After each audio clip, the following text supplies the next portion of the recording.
Are you ready? Stand by.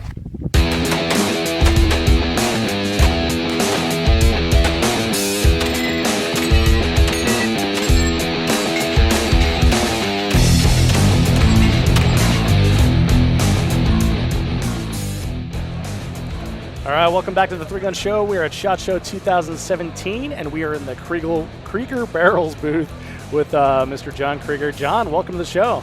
Well, thank you. Thank you. And, of course, we've got Becky Yackley with us. Becky, welcome back. Thank you. How are you doing? All right, I'm trying not to swear. It's hard. It's like trying to tell a bird not to fly. Yep, right? yep. Well, I'm really excited to have you on the podcast here, John. I've been chatting with Becky. We've known each other for a couple of years now, and she's always mentioned offhand stories growing up in the Krieger Barrel Factory, which is really cool. And Becky, your father used to work for Krieger, is that right?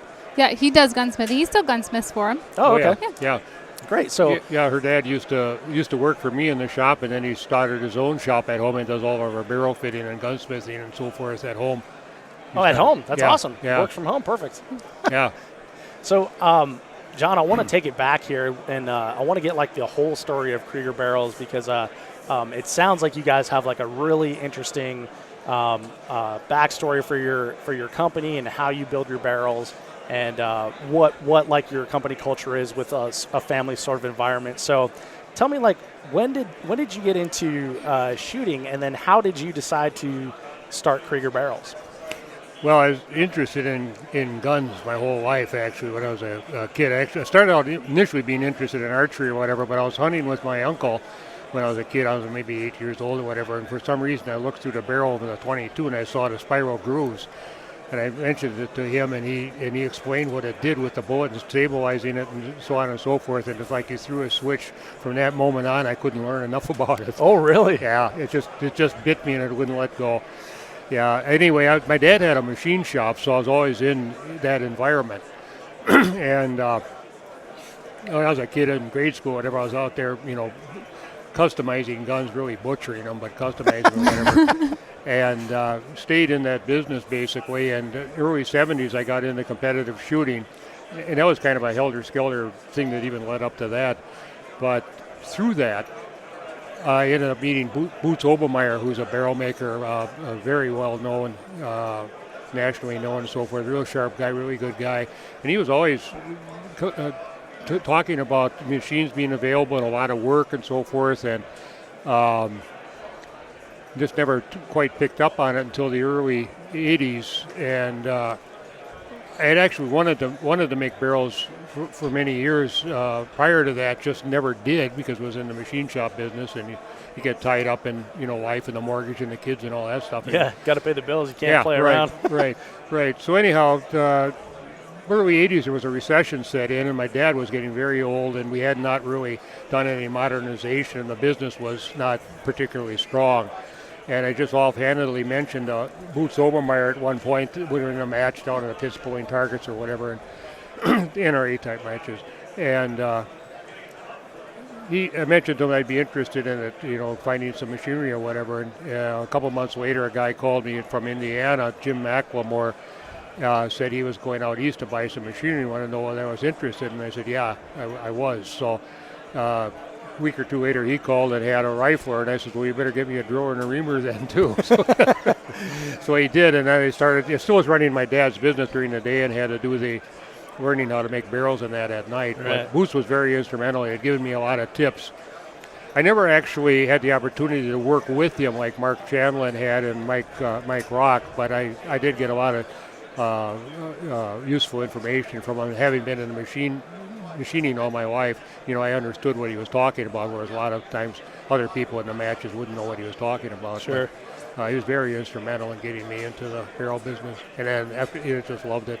Yeah. I'm 73 now, and I still do the same stuff all the time. People said, why don't you retire? And I said, well, I don't know. I think I am. I'm doing what I want to do.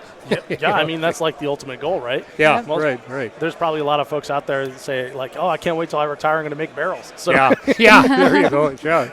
So what was that feeling like when he called you up and said, I found a barreler, and now you have the opportunity to do what you wanted to do? It was at that moment of I'm trying to think of a right way to put it, just fish are, cut bait, Yeah. for lack of a better Yeah, way to put okay. it, or whatever. This is it, And pretty much without, just instinctively, I just said, yeah, buy it for me or whatever. And actually, it ended up about a year later. He was in the barrel business too, mainly Jim McLemore, mainly making muzzle loading barrels. And about a year after I bought this machinery, he went out of that business and sold me his rifle. So I had two of them already then. And he actually came back into the business maybe about 6-8 years ago. Like you're talking about, I'm retired now, I'm going to go make barrels, type of thing. So anyway, yeah, it's kind of a close-knit thing. Most of the barrel makers know each other and they get along pretty well. We don't go after others' customers. If the customer comes to us, that's one thing, but Right. don't go after them. There's an exception to that. One of the barrel makers does do that, but for the most part, no. So now, the first barrel you made, once you got all that machine work there, was it just pristine, shining, came down from the heavens type of barrel, or was it like, oh, I really screwed this one up, I better get better at this? No, it kind of evolved. It was part of the learning curve, really. The very first one I made wasn't even barrel steel. I was just trying out the tooling. Oh, okay. I had pretty much designed my own rifling heads, and it took the third one before it worked right. And so I just did any kind of steel or whatever just to see what it was work. The second one was an actual barrel steel or whatever, and that's when I first started exploring lapping them. So the first one wasn't lapped. The first real barrel wasn't lapped. Maybe the second or third one I started lapping them, and so it wasn't a clear-cut thing at all. The one thing I did do is the machinery I got needed a lot of work. They generally do, and the gun drill in particular, and I always felt that was going to be the hardest thing to do. It actually turned out to be probably the easiest thing to do. But that first bar of steel that I drilled about 11 o'clock at night or whatever, I stamped a date on it and I saved it and I still got it. Oh, no kidding. Yeah. How cool is that? Yeah, Like a yeah. little time capsule. Yeah, it's all rusty now a little bit. Well, yeah, because you're in Wisconsin, so Yeah. you can't set any steel down humidity around everywhere, there. yeah.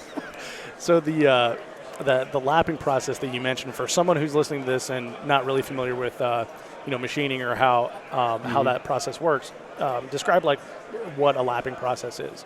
Well, essentially, we take a lead alloy. We lap the barrel twice. A very basic outline of the barrel making process.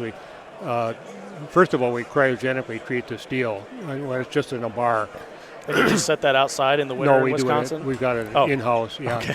And, They've got winter inside. Oh, I gotcha. You what? We have winter inside too. Yeah. With a cut rifled barrel, which is what we do, you can pre-turn the outside of the barrel to the contour. We generally, say it's a sporter shape, we machine that and leave it maybe 100,000 stock on it. It's 100,000, it's oversized, 1/10 of an inch. Then drill it and then pick up that bore and finish turn the outside so it's all concentric, and we get all the severe machining done before the critical inside dimensions are done. With a button rifle barrel, the nature of the process, it has to be a uniform cylinder. You can't do any pre-turning on it. Oh, I always kind of joked that with button rifling you should pre-turn, but you can't. With cut rifling you can, but you don't have to because we're not setting any stress up in it. Anyway, okay, so you got the drilled bore, now you ream it. And it's got the circumvental tool marks around inside from the reaming. Very fine, but nonetheless there. It's across the direction of the bullet travel. Well, the first lapping we do is then we cast a lead alloy lap into the barrel, molten lead, pours in, cools, and we charge it with a lapping compound, and then run it back and forth through the barrel to get rid of most of the tool marks from the reamer. We don't want to overlap it because it actually degrades the accuracy that you get from the reamer. Because once you get a reamer stoned in and tuned in, it'll ream easily within 25 millionths uniformity. It's just marvelous. After that, it gets rifled, and we finish lap it. It's a little bit different process. The rod is basically like a glorified cleaning rod, real good bearings in the handle and everything. We cast a lead lap in it, and it goes back and forth and it rotates with the rifle, and it gets the direction of the finish, the lay of the finish, all in the direction of the bullet travel. So it cuts down on the following and everything. It improves the finish slightly, and if there's any burring or anything like that to do, it gets just basically a really good, smooth, good finish for the bullet to find when it gets in the barrel. So that's for in my context, like I'm familiar with like machining aluminum parts and everything, and you always deburr the outside. So is that basically like a deburring of the rifling for the inside of the bore to smooth that out? You what? Is it basically like a deburring process to get rid of any burrs from the cutting if process? there's any burrs in there, which rarely there is, but Right.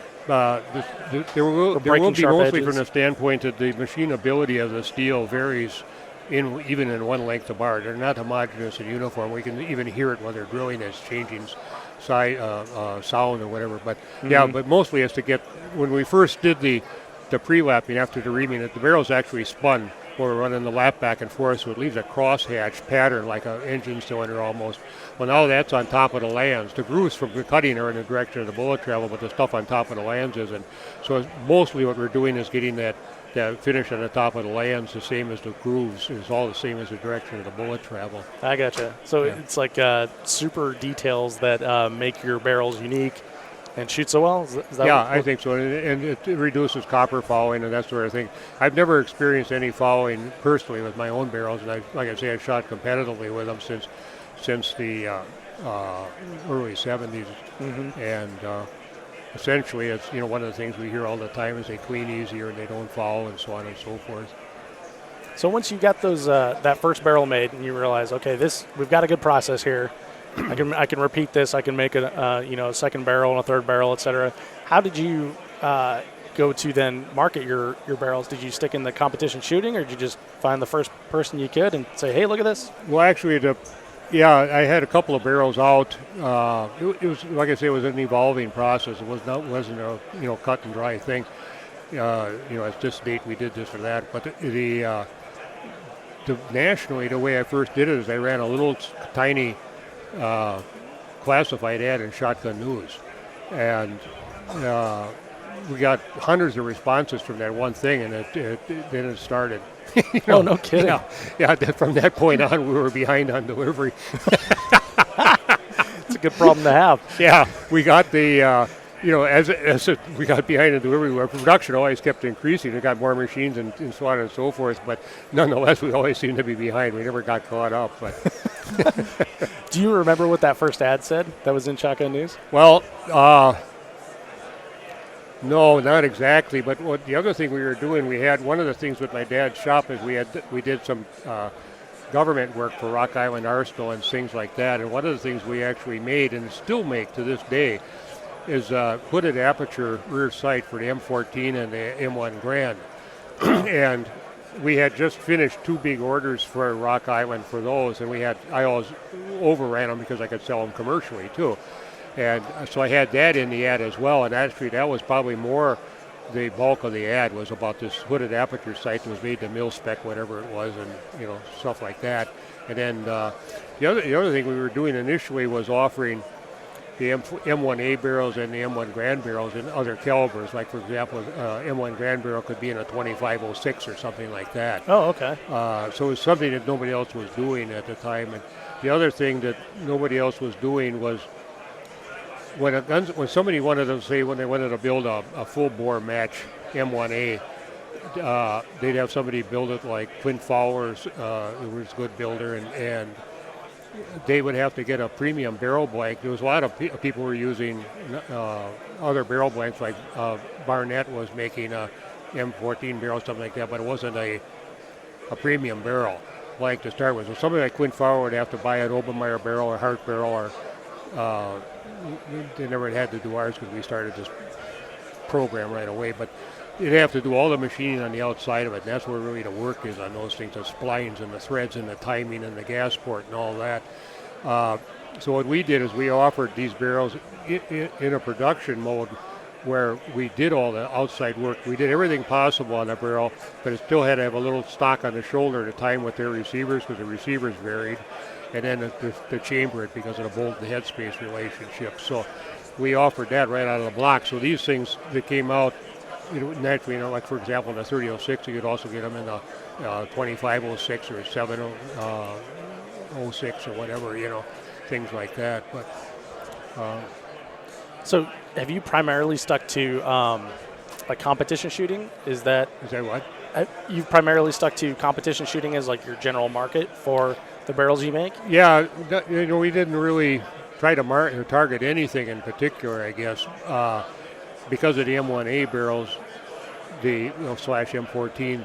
The Marines were using them. And Oh, really? in fact, one of the NRA shows was in New Orleans. It was the poorest we attended NRA show I've ever been to.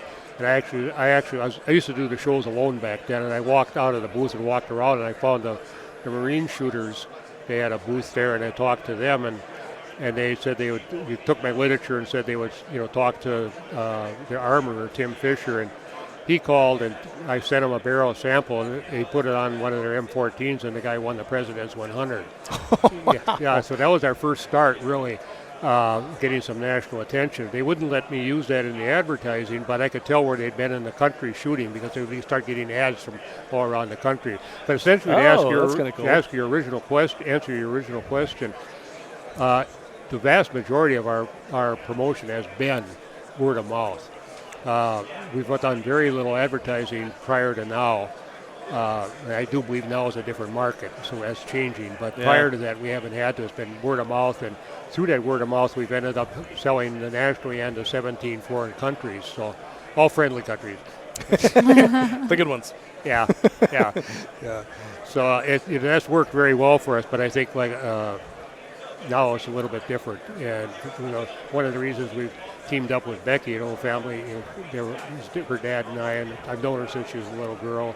I had no idea she was such a good shooter. Keep it a secret. How did that happen? Yeah, but she's been working on the media stuff and just putting together ads for us and things. And just doing it. I don't know whether you remember it or not. I got to show you this sometime. You scrimshawed a powder horn for me. You remember that? I remember. Yeah, I remember. Beautiful job. She's very artistic. He let me borrow, and actually, you'll get a kick out of this. When I was in college, I borrowed some checkering tools from you. Oh yeah, I just found them like 2 weeks ago. Oh really? And now you got to return them. They've been in storage. Johnny probably been looking for those all these years. Huh? I got so many. I don't even know what I got. But I'm always looking for the magic checkering tool, and I haven't found it yet.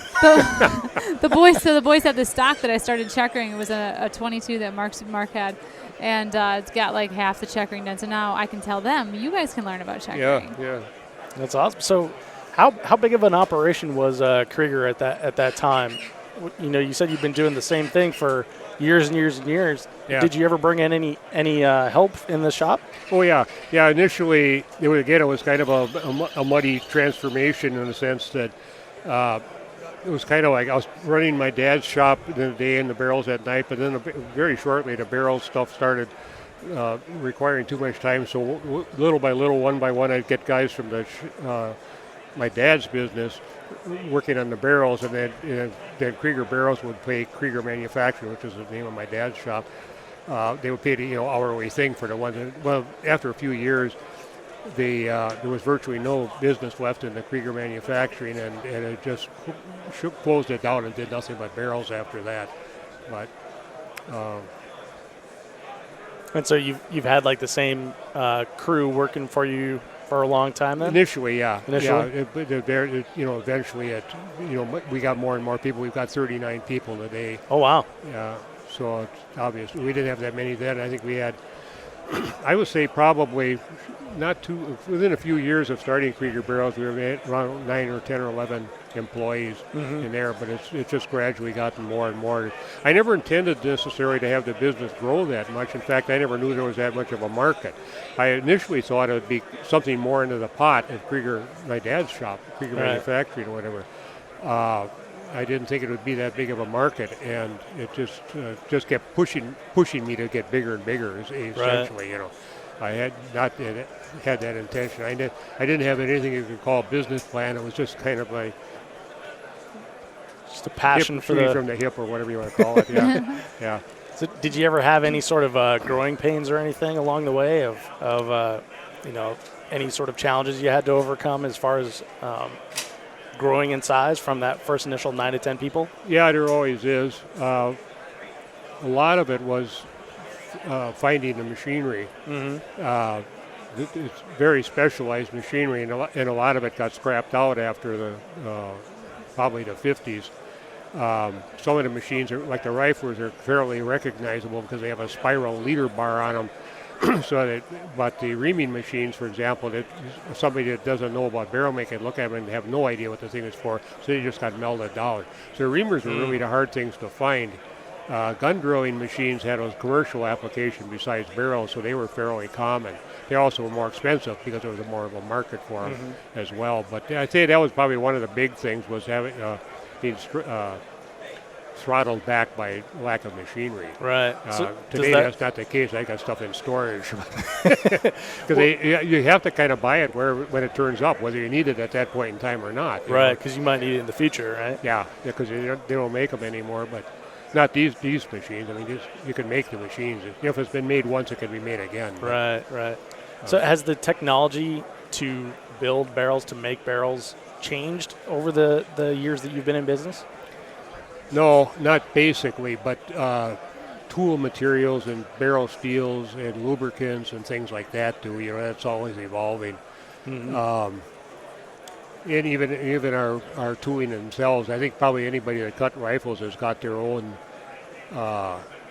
sort of design of the rifling heads or whatever. And the original Pratt & Whitneys were extraordinarily complicated. The rifling heads that they made, they're just way unnecessarily complicated. It just looks like you're probably made on a government contract then.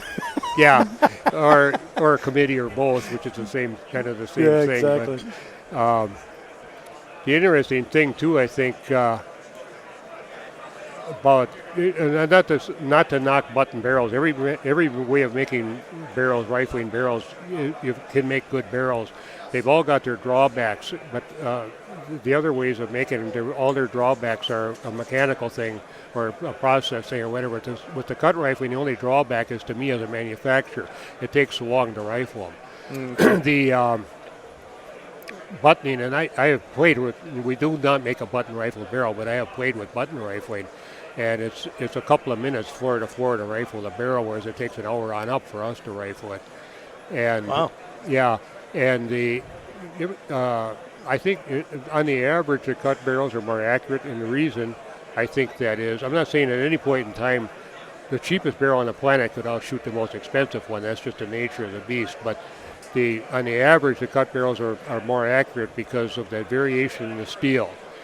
The button has to deal with that variation all at once, going through the barrel, and it'll change the twist rate as it's going through the barrel. With a cut rifling, we're taking out a tenth of a thousandths pass. It's 100 millionths of an inch pass. It's so light of a cut, it's not sensitive to this variation in the steel. So it tends to, even if the steel isn't that great, still to make a good barrel. Right. But so this is a very fine machining process. It's not just going in haphazardly. Yeah, I'll give you an example. One of the guys that works for me was in rifling, and he's mentioned to me a couple of times he'd really like to get out of it and get into CNC turning stuff, and which he is now in. Just last week he mentioned to me that how much he likes that rather than all the voodoo machining in the rifling. Because there's a much art and feel and gut instinct to the rifling the barrels. Really? On the level of the barrels that we make anyway. I mean, we're just not pounding them out, Yeah. Not a mass production deal.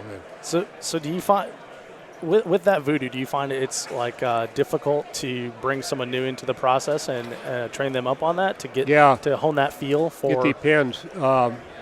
One thing we don't look for somebody necessarily that has machining background, because this type of machining is so different. For example, in machining, which I was in originally, I was a journeyman machinist. The whole theory of machining is you get things as short and stiff and rigid as possible. Right. But there's nothing short, stiff, and rigid about a 50-inch long quarter-inch tube. Right. So it's all in the tube. You almost have to unlearn stuff, that normal isms of machining, to make barrels. So we're not looking for machinists necessarily. We're looking for people that have some mechanical ability and interest in that sort of thing, but have an attitude of wanting to make it better, not an attitude of that's good enough. Right. So it's more the attitude we're looking for than actual. Because if they've got the right attitude, they'll learn what they need to learn. Right. And we'll be able to teach them, and they'll accept it. Interesting. So, I was talking to Mike beforehand when you were talking to some other gentleman, and he showed me all the different barrels that you offer all across the line. How many different platforms do you make barrels for now, like different guns? Well, the biggest groups, I would say, are are competition barrels of all kinds, bench rest, 3-gun, whatever, PRS, sporting rifle barrels, and ammunition test barrels. When companies are making ammunition, they have to periodically monitor pressure and velocity and accuracies. So we make them for they're a very specific type of a barrel that they're about 2 inches in diameter. They go into a thing called the universal receiver, and it could be a 223 or a 50 Browning. The barrel's all the same size on the outside or whatever. And they've got ports. It used to be copper crushers for check pressure, but now it's mostly piazzos, electronic transducers, which are more accurate, although they require a lot of frequent calibration and so forth. But we make them, like for Remington, Winchester, Federal, Lake City Arsenal, places like that. I was down at Hornady this summer and got to see that one of those universal machine fixtures attached to like a 2 foot by 3 foot it was like 2 by 2 by 3 foot concrete plate, and they showed me all the barrels, and there's these giant diameter things, and you're like, that's a 22 barrel, huh? Yeah, exactly. Yeah, starts at 2 inches. Bit of diameter. An overkill. Yeah, a little bit. Yeah, a little bit. Yeah, it's just so it's universal. I don't know how big they can go with it, if they go up to 20 and 30 millimeter or not, but they are big. Yeah. So the what's like the most popular platform that you guys build rifles for now? What's the most popular what? Platform, like most popular gun. Initially, for the last 10, 15 years or more, it's been the AR-15. I'd say the AR-10 is coming on very strong now. I had shot SR-25 at Perry back in the late 80s or early 90s. I forget what it was. In fact, I think we had myself and a fellow named Charlie Milazzo. We actually developed that two-stage trigger that everybody's using now. Kind of dropped the ball on that, but we traded Knight Armaments for the rifles, triggers for the rifles. I shot the SR-25 at Perry. And it was kind of funny because it would be laying on my shooting mat. People look at it, it looks like an AR-15, but it doesn't quite look right, because it was bigger. Right. And David Tubbs saw it as well, and he ended up shooting them for a couple of years, too. They had that Tubbs Signature Series rifle for a while. But I don't know if the SR-25 is being used very much anymore. I don't hear anything about it. It's an AR-10 type of thing, but... the industry likes standardization, across the board, and so the AR-10 will probably win out just because people can buy like components from here and there and put them together. Yeah, exactly. That brings up an interesting point. One of the things that's come up, talking to my guys on the phone, I was asking them what the biggest problem they've got, on the phone, which I can help them with. and they say that a lot of the people that call up don't know what they want. You actually have to kind of educate them about what they might want. And they spend a lot of time on the phone doing it, and more than we should. And I was wondering why that was, and also why it seems like everything you see in magazines almost now is AR type stuff, Picatinny rails, things, different handguards. Why that is, there's hardly any wood anywhere, know. And this is my own theory for whatever it's worth. Prior to the First World War, most shooters used lever action rifles. After the First World War, they started using bolt actions, and I think because they got exposed to the Springfield and Enfield during the war. When I fast forward to now, a lot of shooters, I think, shooters now, when they went into the military, they weren't shooters. They got exposed to it. They liked it. They came out. What were they exposed to? The M16, the tactical long-range rifles, and things like that. And they don't have any shooting background or anything prior to that, so they don't really know what they want. And a lot of it, you look in the magazines, you look on the internet or whatever, there's just hundreds of different configurations of things that you can put on, kind of like the 1022 is. Anything. You can make that thing in anything you want. You can make any it color a you Star want Wars too. blaster just about if you want to. Exactly. And there's people their whole business is painting them like a Star Wars blaster. Yeah. I said there's people whose whole business is Cerakoting them like a Star Wars blaster. Yeah, right, exactly. So then the AR-10 platform seems like it's going to win out because of the modularity and people buying stuff.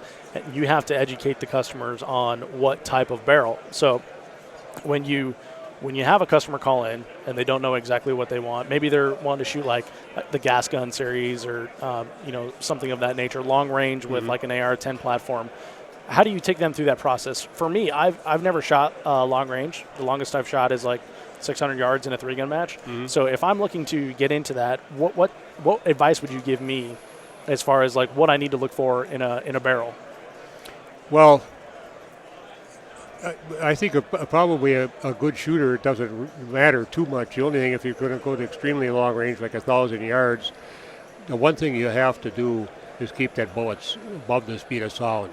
You can't have it go through the sound barrier. It just goes to pieces when it does that. I actually saw a bullet profile in a target one time sideways. You can see the boat tail and everything on it. Oh, really? Yeah, and you can hear it when it goes subsonic. There's a crack back maybe 800 or 900 yard line when you're down to the pits pulling targets, and then it comes through and it just kind of slaps the target. So you have to keep it sonic. And the longer barrels, you'll be able to get no more velocity out of. But with any of the gas-operated guns, you also run into the problem of the port pressure. So if you're using too slow of a powder to get higher velocity and so forth, you have to kind of balance this stuff out. And maybe after a certain point, a longer barrel won't help you any because you can't use the right powders to utilize the longer barrel. So that's kind of a balancing act. But as long as you keep the thing sonic, that's the main thing. And so would I do that with a longer barrel then? Up to a point, like I say, but you don't want to, after a certain point, I'm not sure that it's going to help much unless you use a slower burning powder, which might change your... See, what happens with the port pressure, why that's somewhat important, is when we've carried it to the other extreme, when they were making AR pistols and the gas port was back closer to the chamber, they would be ripping rims off the cartridges, and they figured they needed more... let me put it a different way. They're having extraction problems. And they figured they needed more gas pressure, whatever, so they'd open the port up and they would be ripping rims off. But the problem was there was too much residual pressure in the cartridge case yet because by the time the pulse came back, as it was closer to the cartridge, the residual pressure was so high in there that it couldn't extract the cartridge. It actually had to move them down the barrel, which is incidentally what David Tubbs did with his signature series, as he moved the gas port and block further down the barrel so the pulse was gentler. Right. So you have a little bit of a balancing act. They're not as sensitive to it as like the M14 or the M1 Grand was to powders and bullet weights, but they still are to some degree. If I was going to shoot 1,000 yards, actually I shot the SR5 in our 4-man team match at Lodi, which was 800, 900,000 yards, and then just a 2-day match on Sunday was strictly 1,000 yards, and I had no trouble with it at all. I think I was shooting 180s, I don't recall. But there was no trouble keeping it sonic. The thing is, you get a 24-inch barrel, I don't think you really need anything more than that. Okay. I don't think you're going to gain anything from it. You don't have sight radiuses to worry about anyway because you got a scope on it.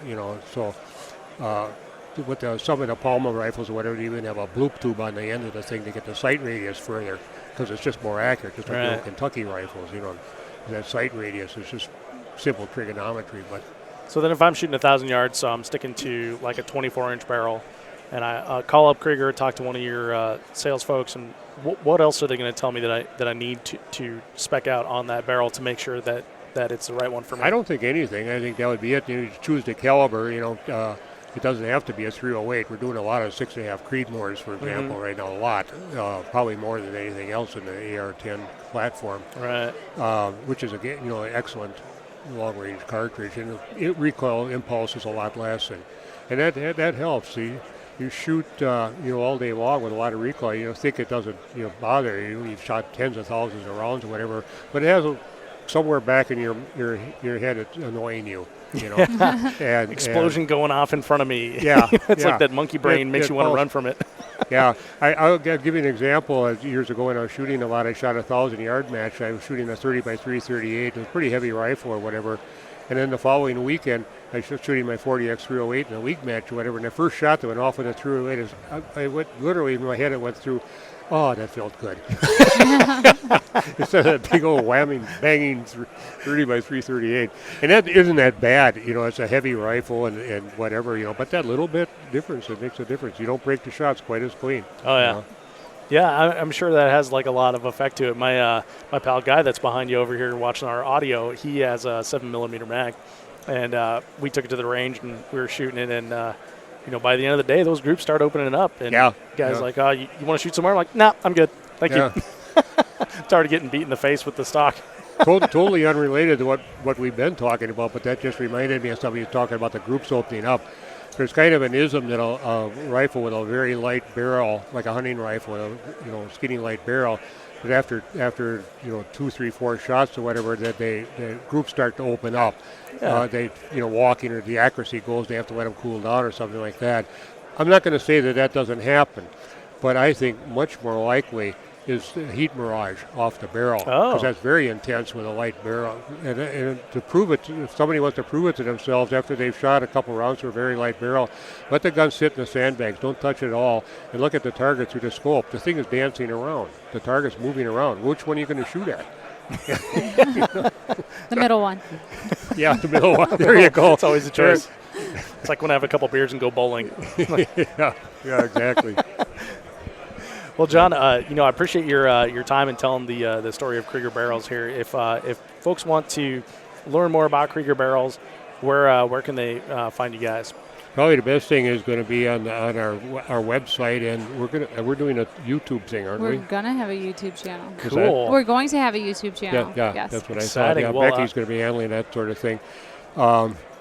Yeah, we're doing a lot more of the media stuff. I've been pushed into the modern times finally by the people around me, and pretty much old school. But I let the people that know about it do it. I don't know about Facebook and so on and so forth, but I guess that's a very good media place to. Yeah, there's tons of gun guys on Facebook and Instagram and YouTube and all that. Yeah. Seems where a lot of folks my age and younger find a lot of our information. So we'll definitely be looking forward to that. And Becky, let me know when you have that up, and we'll let people know about it. Definitely, we will. Well, John, thank you so much for your time. I really enjoyed the story. Becky, do you have something to add? Well, something that John said that really kind of hit home for me when growing up the way I did, being exposed to all this. You talked about finding someone to do the rifling and calling it like voodoo, you got to have a feel for the metal. It's an art, right? Yeah. And that I was exposed to this growing up. You said you have to have the mindset of what can I do to make it better versus what'd you say? What can I do to make it better versus good enough? And that's a distinction that you can apply that to all different industries, but you can look around and see there's those that are making it better, and that's their mindset from the get-go and always has been, and then the good enough. And it's kind of cool to have seen that growing up and see it's really applicable. You gotta make it better. Well, and Becky, you and I have talked about that before offline. Is the idea of constant improvement. If you're not improving, then you're becoming stagnant, or the world's passing you by as they improve. Right. So keeping your processes and your people better and better is it's a good life lesson as well as for manufacturing. I think in almost any industry, somebody is trying to do the best job that they can, that they're going to do well. I think it's just a good philosophy. I would say if we had a business model or whatever, when I started making barrels, being a competitive shooter, amongst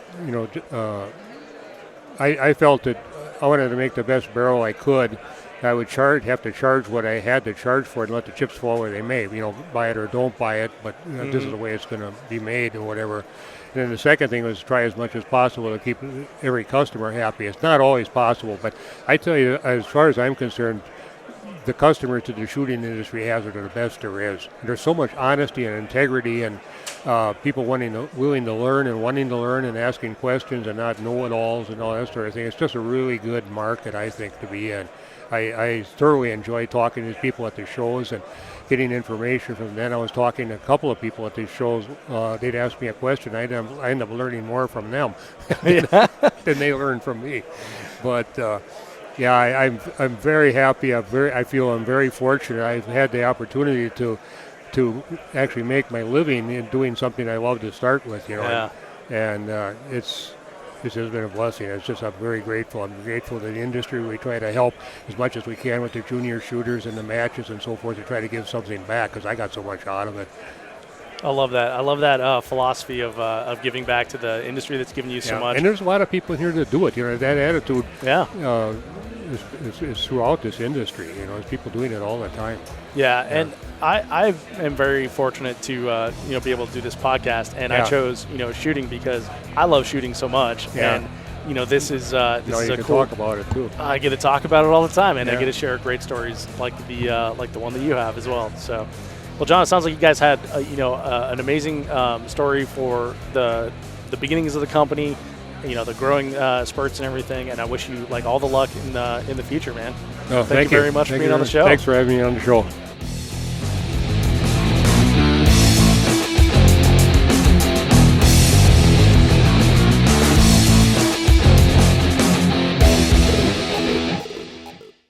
If you are finished, unload, show clear.